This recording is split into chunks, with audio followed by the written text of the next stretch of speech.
Hello my dear friends and students.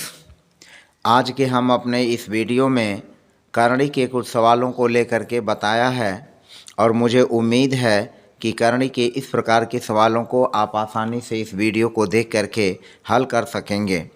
तो आइए समय को बिना जाया किए हुए हम अपने इस वीडियो को शुरू करते हैं। हमारा पहला प्रश्न है, प्रश्न 1 है, यदि √3-1/√3+1 बराबर a प्लस बी √3 है तो इस प्रकरण में a और b का मान क्या होगा। तो इस प्रकार के सवालों को लगाने के लिए पहले हम परमेयीकरण करते हैं और परमेयीकरण करने के लिए हम क्या करेंगे, पहले हम सवाल को लिख लेते हैं। करणी में 3-1 बटा करणी में 3-1 बराबर है a plus b √3, a plus b √3। अब यहाँ जो हमारा बायां पक्ष है, बाएं पक्ष में लिखा हुआ है √3-1 बटे √3+1। तो यह जो √3+1 है इसके अपोजिट साइन से, जो प्लस है इसके अपोजिट साइन यानी √3-1 से अंश और हर दोनों में हम गुणा कर लेंगे तो ये हमारा हर का परमेयीकरण हो जाएगा, यानी हर की रूट जो होगी समाप्त हो जाएगी। तो हम क्या करेंगे, √3-1 में √3-1 से अंश में और फिर जो हमारा √3+1 हर में है इसमें भी √3-1 से गुणा कर देंगे। कहने का मतलब है कि यहाँ √3+1 है तो हम √3-1 से या माइनस चिन्ह लेकर के अंश और हर में गुणा कर देंगे और हम इस चीज़ को दाएं वाले पक्ष को जो a प्लस बी अंडर √3 है वैसे ही लिख लेंगे। अब हम क्या करेंगे, √3-1 और √3-1 आप देख रहे हैं कि √3-1 यह भी है, √3-1 यह भी है, तो यह a माइनस बी जो हमारा सर्वसंख्या का सूत्र है माइनस बी का होल स्क्वायर उस पर आधारित है और ये √3+1 है, √3-1 है, तो यह सर्वसंख्या a प्लस बी और a माइनस बी यानी a square minus b square पर आधारित है।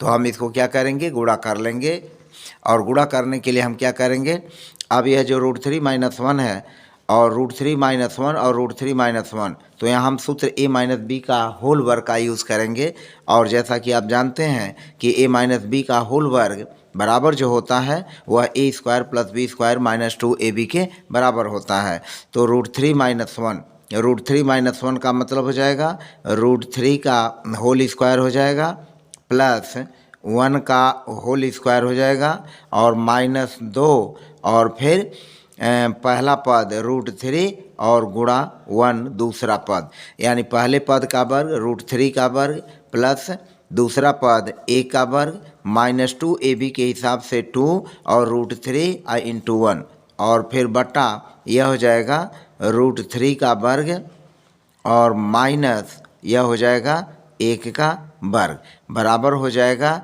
a प्लस बी √3, यह a प्लस बी √3 हो जाएगा। अब इसको फिर हल कर लेंगे, √3 का वर्ग करेंगे तो यह हो जाएगा 3 प्लस 1 का वर्ग करेंगे 1 होगा माइनस यह हो जाएगा 2 से 1 में गुणा करेंगे 2 × 2 और √3 रहेगा बटे √3 का वर्ग करेंगे 3, 1 का वर्ग करेंगे 1 बराबर हो जाएगा a प्लस बी √3। हमारा यहाँ तक हुआ। अब हम 3 में 1 को जोड़ लेंगे, 3 में 1 को जोड़ेंगे यह हो जाएगा 4 -2 √3 बटे 3 में से 1 घटाएंगे 2 और यह हो जाएगा a प्लस बी √3। अब क्या करेंगे, यह 4 है, इसको हम लिख सकते हैं 4/2 माइनस फिर 2 √3/2, यह जो बट्टे में 2 है हम लिख लेंगे 4/2, यह माइनस का चिन्ह है माइनस 2 √3/2 बराबर हो जाएगा a प्लस बी √3।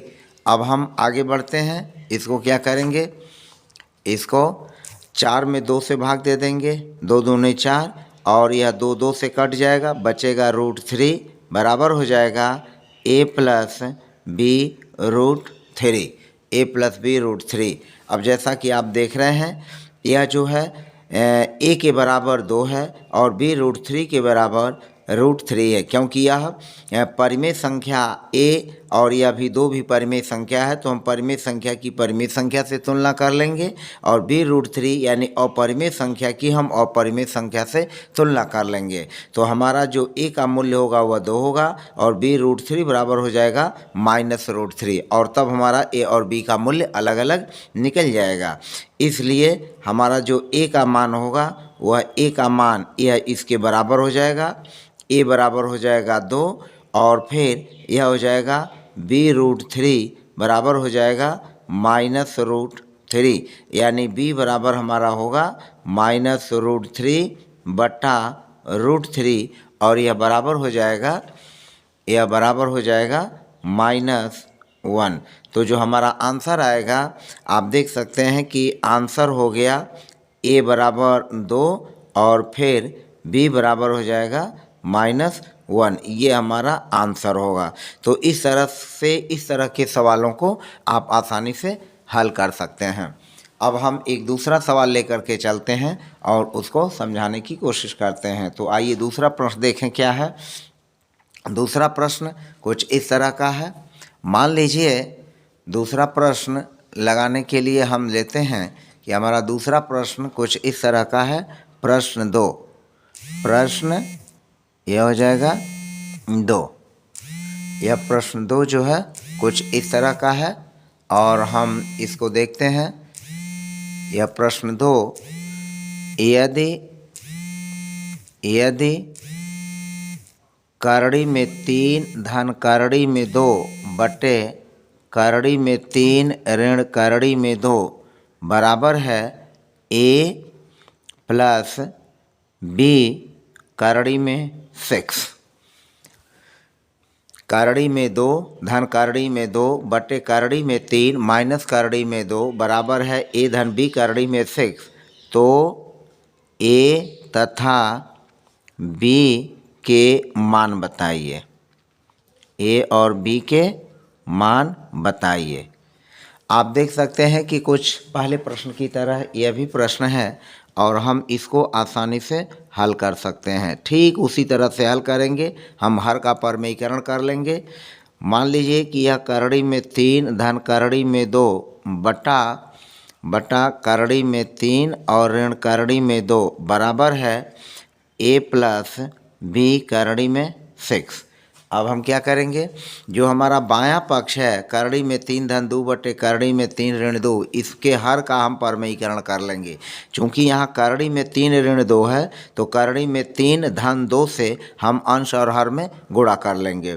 तो हम लिखेंगे करड़ी में 3 धन करड़ी में 2 और फिर करड़ी में 3 और फिर धन करड़ी में 2 बटे करड़ी में 3 ऋण करड़ी में 2 और चूंकि यह ऋण है तो करड़ी में 3 और धन करड़ी में 2 से हम अंश और हर दोनों में गुणा कर लेंगे। चूंकि नीचे यह ऋण है तो इसके अपोजिट साइन यानी प्लस वाले चिन्ह को रख करके ऊपर और नीचे यानी अंश में और हर में गुणा कर लेंगे और यह बराबर हमारा होगा a प्लस b √6।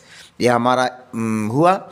इसके बाद हम वही सूत्र फिर यूज़ करेंगे। करड़ी में 3 धन करड़ी में 2 और करड़ी में 3 धन करड़ी में 2, यह जो है a प्लस b का होल वर्ग है। तो a प्लस b का होल वर्ग हम यूज करेंगे यानी इस सूत्र का यूज करेंगे। हमारा जो सूत्र है इसको एक बार हम स्पष्ट करते हैं।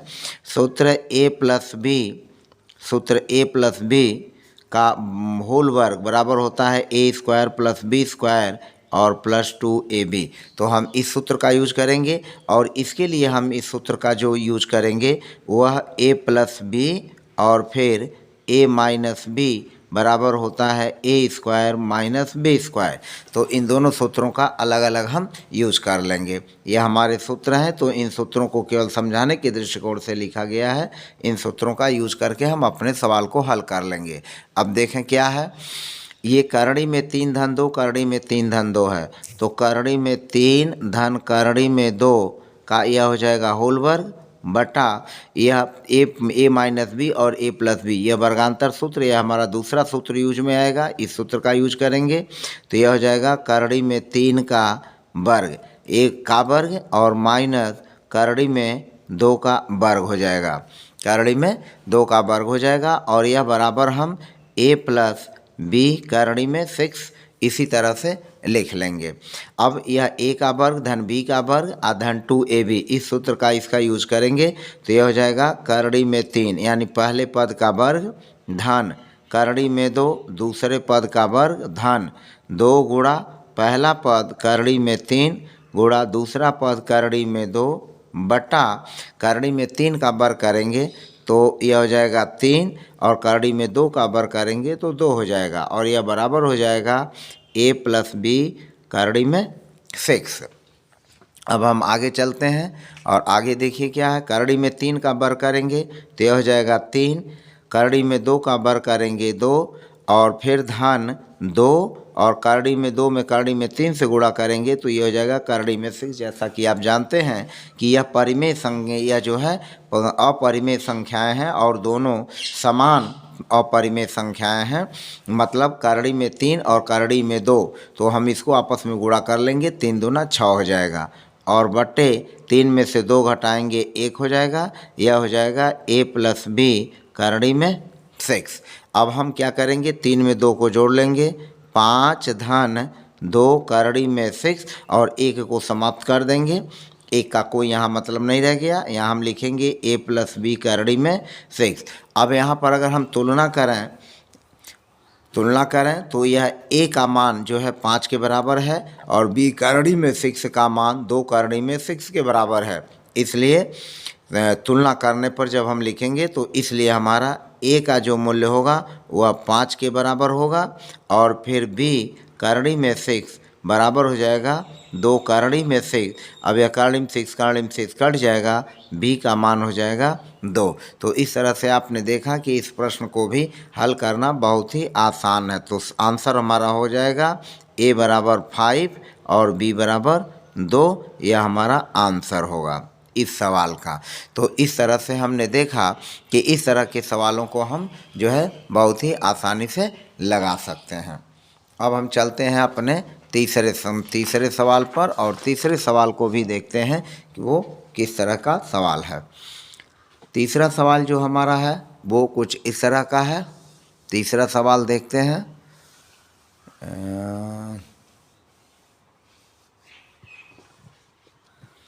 प्रश्न 3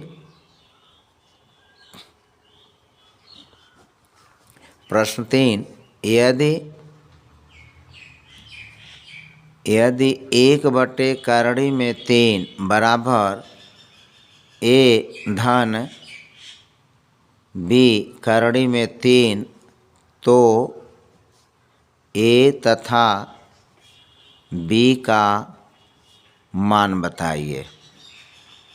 a तथा b का मान बताइए।